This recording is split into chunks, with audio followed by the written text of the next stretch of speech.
오늘 우리에게 주시는 하나님의 말씀은 창세기 1장 14절에서 25절까지 말씀입니다.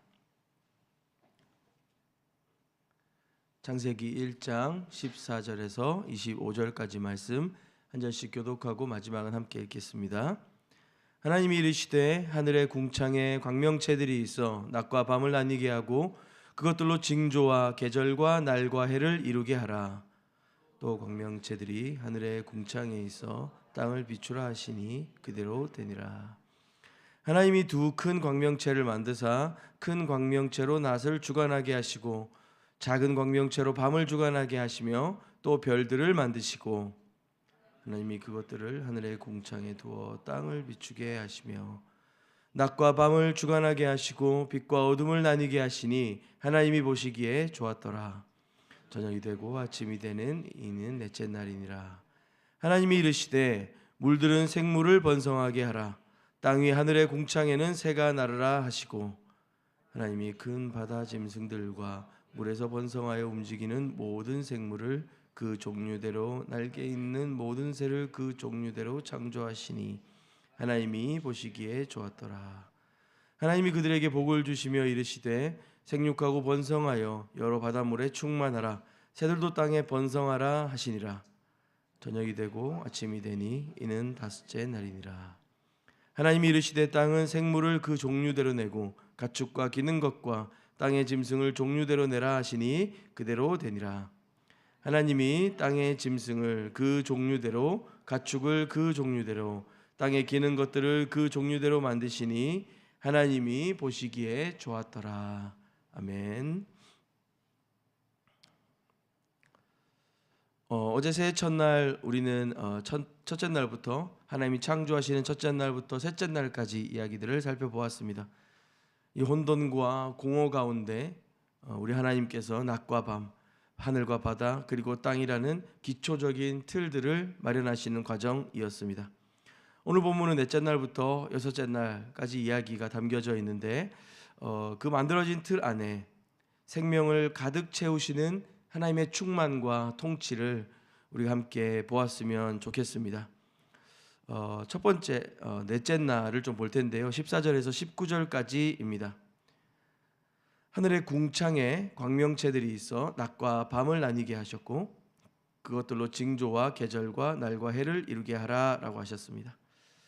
첫째 날에 빛이 있으라 하심으로 일반적인 빛이 비추게 되었습니다. 그리고 하루가 밤과 낮으로 나뉘게 되었죠. 넷째 날에 이르러서 해와 달과 별이라는 그 빛이 이제 특정한 광명체로 발전하는 것을 볼 수 있습니다. 빛의 장소 혹은 등불을 의미하는 이 광명체라고 하는 것은 이 첫째 날의 빛 오르와는 구별되는 어떤 물리적인 빛의 근원들을 가리키게 됩니다. 이 창세기와 어떤 세계관을 공유하고 있었던 그 당시 고대 근동 지방의 많은 신화들 또한 이 해와 달, 별들에 대한 이야기들을 많이 하고 있는데요.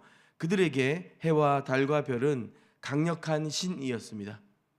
세상을 통치하고 인간의 운명을 결정하는 강력한 신들로 추앙받았습니다. 그러나 성경은 의도적으로 태양, 달 이런 것들의 어떤 일반적인 단어를 피하고 큰 광명체, 작은 광명체라고 부르면서 이것들은 숭배의 대상이 아니라 하나님이 만드신 것이며 하나님이 오직 인간을 통치하시며 이 땅을 다스리시는 데 필요하도록 고안한 그 또한 피조물인 것을 선언하시는 것입니다.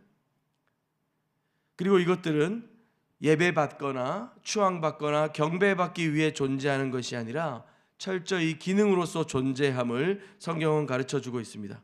낮과 밤을 나누고 징조와 계절들을 나눕니다. 그리고 날과 해를 표시하고 땅을 비추는 기능들입니다. 별들도 마찬가지입니다. 여전히 21세기 요즘에도 별을 보면서 오늘 점하고 하는 사람들이 있지만 별들 또한 사람의 운명을 결정하는 존재가 아니라 하나님께서 디자인하신 것이고 하나님이 지정하신 목적을 수행하는 도구, 그 기능을 감당하는 피조물입니다. 많은 사람들은 이 세상이 흘러가는 모습들과 풍조들을 들여다보며 경제적인 지표나 환경의 변화들이나 혹은 자신이 타고난 운명이라서 자신의 삶의 모습이 이럴 수밖에 없다라고 자신의 삶을 결정론적으로 생각할 때가 많습니다. 그것 때문에 두려워하기도 하고 그것 때문에 염려하기도 하죠. 그러나 성경은 아주 첫 부분부터 하나님이 세상을 시작하시는 그 이야기부터 우리에게 가르쳐주고 있습니다. 이 땅의 모든 것들이 철저히 하나님의 그 주권 아래 정돈되며 부여된 기능을 가진 도구들이라는 것이죠. 우리 인생의 시간과 계절을 주관하시는 분은 오직 하나님 한 분이심을 신뢰하며 믿음으로 살아가는 저와 여러분이 되었으면 좋겠습니다. 그리고 다섯 번째 날입니다. 20절에서 23절까지 말씀입니다. 하나님이 이르시되 물들은 생물을 번성하게 하라. 땅 위 하늘의 궁창에는 새가 나르라 하시고 하나님이 큰 바다 짐승들과 물에서 번성하여 움직이는 모든 생물을 그 종류대로 날개 있는 모든 새를 그 종류대로 창조하시니 하나님이 보시기에 좋았더라 라고 했습니다. 둘째 날 만드셨던 하늘과 바다, 궁창을 둘로 나누셨는데 그 환경에 거주하는 것들을 채우셨습니다.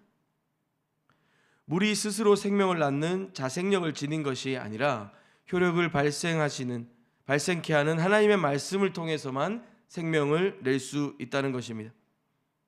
자연은 하나님이 생명을 중재하는 매개물이고 절대로 그 고대 근동의 신화들처럼 신격화될 수 없는 피조물들입니다.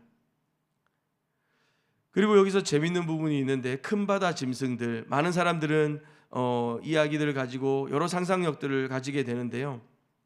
고대 이방 신화들에 보면 이 바다에는 용이나 리워야단으로 불리는 괴물들이었다고 좀 생각하곤 했습니다. 이것들은 창조하신 하나님, 그 신과 대적하는 무시무시한 존재들이었습니다. 그러나 성경은 이들 또한 하나님이 창조하신 많은 피조물 중 하나로 분류합니다. 그런 우리와 다른, 그리고 우리가 미처 다 알 수 없는, 우주보다 바다가 더 아직도 많이 알려지지 않았다고 하지 않습니까? 우리가 알지 못함에 대한 염려와 두려움, 걱정들을 넘어 하나님은 우리에게 말씀하십니다. 세상 그 어떤 것도 우리의 두려움의 대상이 될 수 없으며 궁극적으로 하나님 그분을 의지하고 그분을 섬기며 살아갈 때에 이 큰 바다 짐승들 또한 그 하나님의 피조물인 것을 알 때에 저 여러분의 삶을 주님이 어떻게 붙드시고 인도하시는가를 더 깊이 발견하고 이해하게 될 수 있다는 것입니다. 그리고 방금 읽은 다섯째 날 본문에서 성경에서 처음으로 나타나는 하나님의 복, 생육하고 번성하라 하신 명령이 함께 주어집니다. 이 복은 그 두려움과 염려 속에, 그 막연함과 혼돈과 공허 속에서 감당치 못할 패배와 죽음이 다가오는 것 같은 우리의 인생들을 들여다보며 생명의 잠재력으로, 생명의 능력으로, 그 말씀으로 함께 하신 우리 주님을 신뢰하게 합니다. 하나님은 죽음이 지배하는 것 같고 또 그 죽음이 모든 것인 것 같고 이미 이긴 것 같은 세상 속에서도 이 땅의 피조물들이 번식하도록 복을 주셨습니다. 생육하고 번성하라 말씀하셨습니다. 우리를 집어삼킬 듯한 이 세상의 수많은 위협들, 이 큰 바다의 짐승들과 같은 문제들도 결국 하나님의 통제 아래에 있는 피조물일 뿐입니다. 또한 우리에게 주신 복은, 생육하고 번성하라 하신 그 복은 우리가 그저 잘 먹고 잘 사는 데 그치는 것이 아니라 어떤 환경 속에서도, 어떤 절망과 한계 속에서도 생명을 이어가고 번성하게 하시는 하나님의 생명력이 됨을 믿었으면 좋겠습니다. 그 은혜 말씀이 우리의 삶에 작동하고 기동할 때에 저와 여러분의 삶 가운데 생육하고 번성하는 은혜를 누리게 될 줄로 믿습니다. 오늘 본문 마지막 부분인데요, 여섯째 날입니다. 24절 25절 말씀입니다. 하나님이 이르시되 땅은 생물을 그 종류대로 내되 가축과 기는 것과 땅의 짐승을 종류대로 내라 하시니 그대로 되니라. 하나님이 땅의 짐승을 그 종류대로, 가축을 그 종류대로, 땅에 기는 모든 것을 그 종류대로 만드시니 하나님이 보시기에 좋았더라. 물론 이후에 여섯째 날 사람을 창조하시는 장면이 등장합니다만 오늘 본문은 25절까지 땅의 짐승들을 다루게 되는데요, 이 본문에서는 이 종류대로의 질서를 좀 기억했으면 좋겠습니다. 육상의 동물들, 길들여진 가축들, 또 기는 것들, 땅의 짐승들을 상세히 구분하며 이들이 각기 종류대로 창조되었다는 것은 이 하나님의 뛰어난 디자인과 그 지정된 목적대로 이 땅이 기동하고 있음을 보여줍니다. 또한 우리 하나님은 추상적이고 모호하게 그냥 생물들을 지으시고 두시는 분이 아니시라는 것입니다. 그 이 땅에 놀라운 충만한 이 다양성과 아름다움과 영광이 하나님의 것인 것을 우리가 볼 수 있습니다. 그 하나님은 우리의 생물들이 그 기능과 모양대로 살아가도록 지정하셨고 말씀하셨고 그렇게 창조하셨습니다. 우리가 생각할 수 있는 것은 하나님은 지속적으로 이 혼돈 가운데 질서를 세워가는 분이시라는 것입니다. 우리 삶의 무질서한 영역들도 하나님 말씀이 임할 때 그 종류대로 자리를 찾게 될 것입니다. 내 삶의 작은 부분까지도 하나님의 선하신 계획 아래 있음을 인정하며 그 주님의 다스림 안에 믿음으로 나아가는 저와 여러분이 되었으면 좋겠습니다. 말씀을 마무리할 텐데요. 이 세상이 시작되던 그날 그 영광스러운 창조의 질서와 이 의미가 여전히 오늘날 저와 여러분에게도 의미가 있을까요? 우리는 이 모든 창조의 질서 이면에 계신 예수 그리스도의 비하와 영광을 비추어 생각해 보아야겠습니다. 넷째 날 하나님은 해와 달을 만드셔서 낮과 밤을 주관하고 통치하게 하셨습니다. 요한복음을 보면 예수님을 참 빛이라고 소개하고 있습니다. 참 빛이신 그리스도께서 이 땅에 오셨으나 세상이 그분을 알지 못하였다고 증언합니다. 온 우주의 시간을 만드시고 별들의 이름을 부르시는 창조주께서 저와 여러분의 모습으로 이 땅에 오셔서 정작 자신이 만든 그 시간 가운데 갇히셨고 자신이 피하셨고 해결하셨던 어둠 속에 갇히셨습니다. 십자가로 인해 버림을 당하심으로 그 빛이 아닌 어둠 속에 떨어지셨습니다. 왜 그러셨을까요? 다섯째 날 바다 생물에게 주셨던 그 생명의 복을 죄로 인해 죽어 마땅한 우리의 삶에 허락하시기 위해서였습니다. 바다 괴물들, 그 큰 바다 짐승들과 같은 혼돈의 세력들을 하나님은 제압하실 수 있는 분이셨습니다. 창조하신 하나님이십니다. 그러나 그 십자가에서 그 피조물들에게 그 혼돈과 죽음의 세력에게 자기 아들을 내어주신 분이십니다. 이 땅에 오셔서 우리와 같이 되심으로 그 삶을 낮추시고 죽기까지 우리를 사랑하신 분이십니다.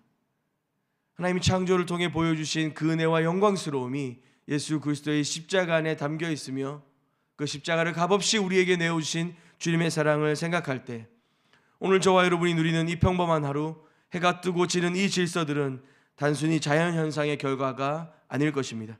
우리를 위해 대신 어둠 속에 들어가신 예수 그리스도께서 우리에게 선물로 주신 이 구속된 창조의 시간인 것입니다. 오늘 하루 우리가 마주할 일상의 중압감과 때로는 삶의 허무함들 앞에 그 혼돈과 그 허무들 속에 우리가 두려워하거나 염려하지 않아도 되겠습니다. 만물을 종류대로 다스리시는 하나님께서 예수 그리스도를 우리에게 주셨고 그 십자가에서 모든 혼돈을 이기시고 우리의 인생을 붙들고 계십니다. 그리고 우리를 보시기에 좋았더라 라고 말씀하십니다. 우리의 실력이나 우리의 형편이나 우리의 모양이 아니라 우리를 위하여 완벽한 순종을 이루신 예수 그리스도 안에서 보시기에 좋았더라, 이것은 확정되었을 줄로 믿습니다.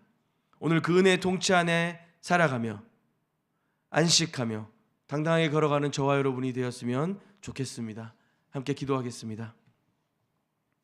만물의 창조주이신 하나님 아버지, 이 새벽 창조의 넷째 날부터 여섯째 날의 말씀을 살펴보며 하나님의 그 위대하신 권능과 세밀한 질서들을 들여다보게 하시니 감사합니다. 우리를 두렵게 하는 세상의 광명체들과 거대한 바다 짐승 같은 것들이 실상은 하나님 통제 아래 있는 피조물들임을 깨닫습니다.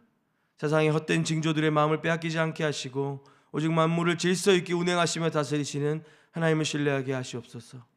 우리 삶에 부어주신 복이 우리 안에만 머물러 있지 않게 하시고 우리가 밟는 땅과 모든 일상 가운데 생육하고 번성하여 그 하나님의 말씀이 그 생명의 역사가 일어나게 하여 주시옵소서. 우리의 삶이 하나님 보시기에 심히 좋은 창조의 완성으로 나아가게 하여 주시옵소서. 우리의 참된 통치자 되시는 예수 그리스도의 이름으로 기도합니다. 아멘. 우리 두 가지 좀 기도할 텐데요. 먼저는 개인과 가정을 위해서 기도하겠습니다. 우리 인생의 계절과 시간을 주관하시는 하나님을 온전히 신뢰하는 가정 되게 하여 주시옵소서. 우리 가정 앞에 놓인 큰 바다 짐승 같은 문제들을 두려워하지 않고 하나님 주신 그 생육하고 번성하는 복들로 넉넉히 이겨내고 감당하는 우리 가정 되게 하여 주시옵소서. 기도했으면 좋겠습니다. 두 번째로 기도하실 때 교회를 위해서 좀 기도하실 텐데요. 우리 교회가 이 흑암과 어둠 같은 이 혼돈된 세상 가운데 밝히 비추는 그 빛 되게 하여 주시옵소서. 그 등대와 같은 공동체 되게 하여 주시옵소서. 공동체, 우리 교회 안에 있는 모든 사역과 공동체와 조직들이 하나님 질서 안에서 그 종류대로 아름답게 조화를 이루게 하시고 무너지고 상한 심령들이 다시 생육하고 번성하는 회복의 공동체 되게 하여 주시옵소서. 그렇게 교회를 중보해 주시면 좋겠습니다. 이 두 가지 기도하신 후에 개인의 기도로 더 깊이 주님 앞에 나아가도록 하겠습니다. 함께 기도하겠습니다.